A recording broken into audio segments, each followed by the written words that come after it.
Hello everyone. In this video, I will show you how to change payment method in Amazon after order. Start by opening the Amazon website in your browser. Make sure you are signed into your account. Once you are logged in, move your mouse to the top right corner of the page. You will see your account name there. Hover your cursor over it, and a drop-down menu will appear. From this menu, click on the option that says Orders. This will take you to a page where you can see all your recent orders. Now, find the order for which you want to change the payment method. It is important to know that if the order has already been shipped, you will not be able to change the payment method. In that case, the option will not be available. If your order has not been shipped yet, you can continue.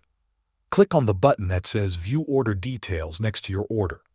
This will open a new page with more information about that specific order. On this page, look carefully for the section that shows your payment method.